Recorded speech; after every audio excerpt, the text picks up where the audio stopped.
This is really interesting and upsetting and disappointing, what happened in North West Leicestershire. I thought Andrew Bridgen, maybe I've just been watching the wrong channels, maybe I've been watching the wrong programmes, the wrong channels, but as far as I knew, I thought Bridgen's been doing amazing, like an independent voice, confronting a lot of issues that other people wouldn't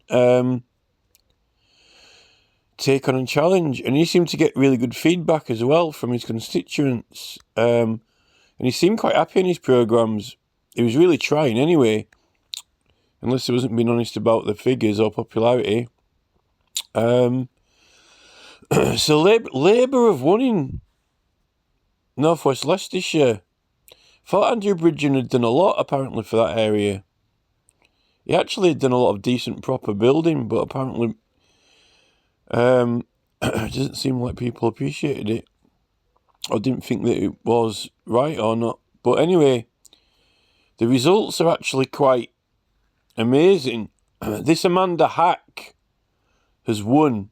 So Labour have actually won in North West Leicestershire, which is a beautiful countryside area, but I wouldn't have said that it was a complete and total absolute thrashing victory for Labour, because Andrew Bridgen, he's only got 1,568 votes. He did a hell of a lot of flyering himself personally as well, and he had loads of volunteers. To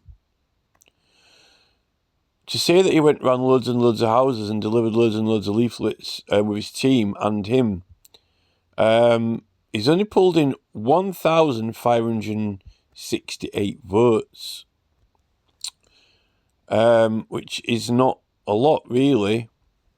The Green Party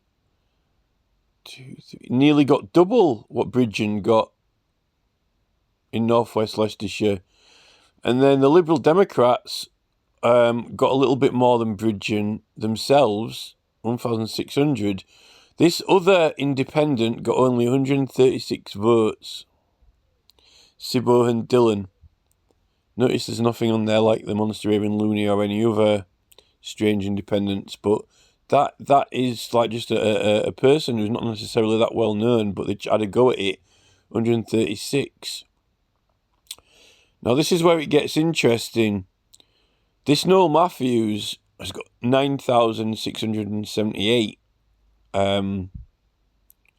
which is not far off 10,000 as a round off number, but to say he's not far off 10,000, all of Andrew Bridgen's votes that he got himself would have only just taken Reform to 10,000. But if you look at it, the Conservatives, who Bridgen was a member of, they got 15,859, which is a massive chunk of votes. So Labour got only about... Labour haven't absolutely thrashed everyone. They've only just that 15,000 and 16,000.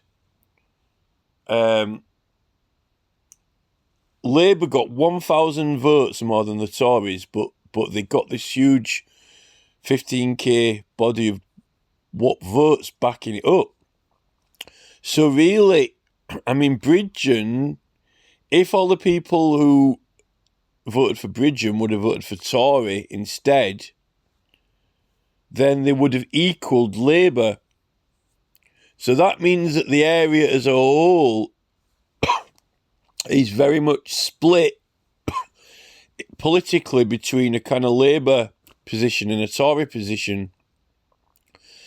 Pretty much exactly split, but then at least between equal numbers of people who are more conservative, because Bridgen was a Tory, remember, to Labour.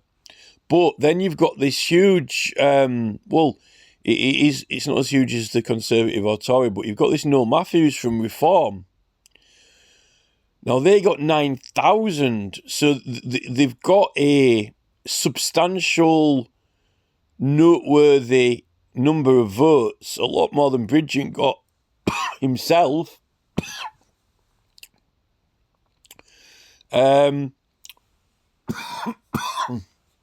a lot more than Bridgen got.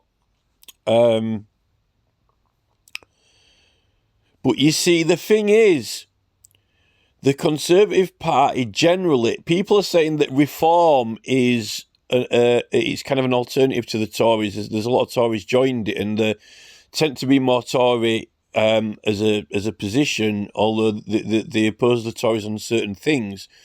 So if you take that into account, then you've got this sort of, if you add up the Conservative votes, the 15k Conservative votes and the 9,000 Reform votes, and then Bridgen, who was a Tory, they would have actually beat Labour. So if there hadn't have been this new Reform Party that split up the Tories, and if Bridgen hadn't left the party or gone independent, then they would have beat Labour with a normal Conservative vote, I think. Because the Lib Dems and Greens have got this kind of hardcore following. Bridgen has got a following. He's definitely got a following. He's got like this hardcore of people. But if you look at it, it's kind of like the Lib Dems have always got a strong following, and the Green Party have always got a strong following. But they're usually a minority. But it's like a consistent sort of number that doesn't seem to grow or generate more and more. It just stays around the same. But they're dedicated. So Bridgen's kind of got his own kind of sort of movement, but it's only really what the Greens or Lib Dems are in these kind of like Midland areas, which isn't necessarily. So it looks like it's I don't think that Labour have just won because everyone said, "Oh, we support Starmer and we want to do the country what Starmer wants to do," at all. It's definitely because people, this Conservative side is split into three main parts. You got the Craig Smith, then this Reform, and then Bridgen as well. Otherwise, I think they would have beat the Labour Party. So one thing's for sure, there is quite a lot of people who voted Labour, but they haven't. I wouldn't say that they're.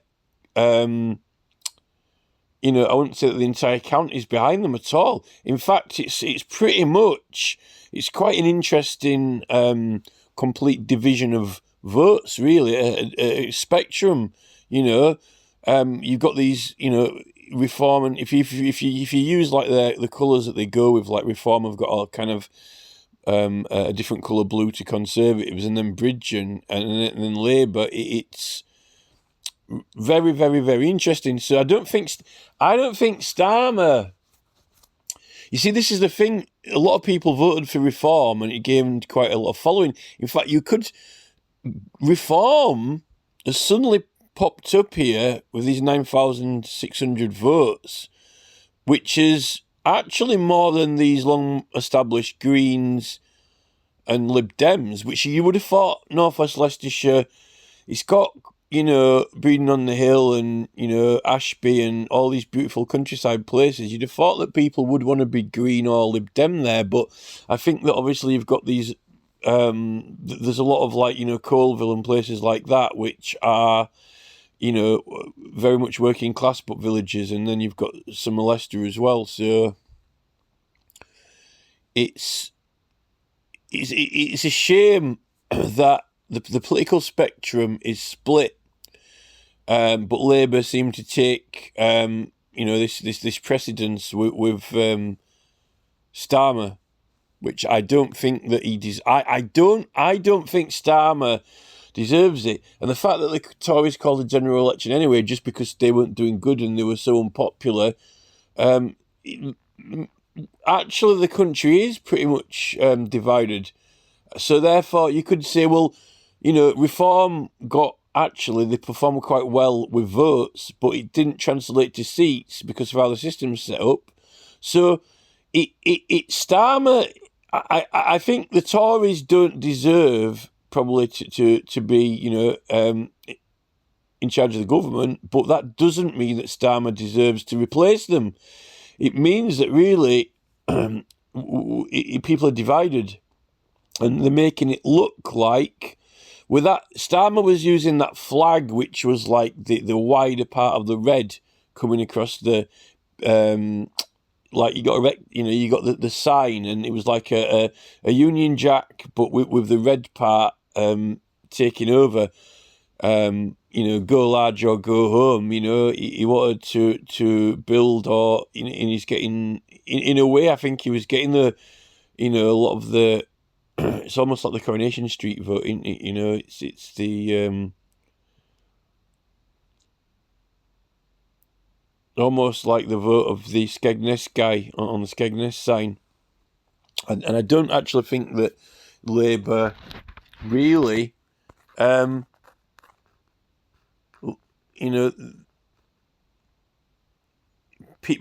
people haven't quite decided what they want to do, and that's allowed Labour to look like Labour's turned out on top, but I don't think they have. Yeah, I mean, this really is Starmer now. I mean, he got this. It's almost like Starmer. If you notice, the ocean's come right. There's sand in the ocean, but there's.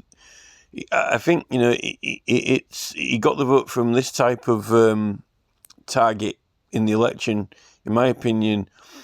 So he's almost like it might as well be red, like red sand, but all the other different blues in the ocean.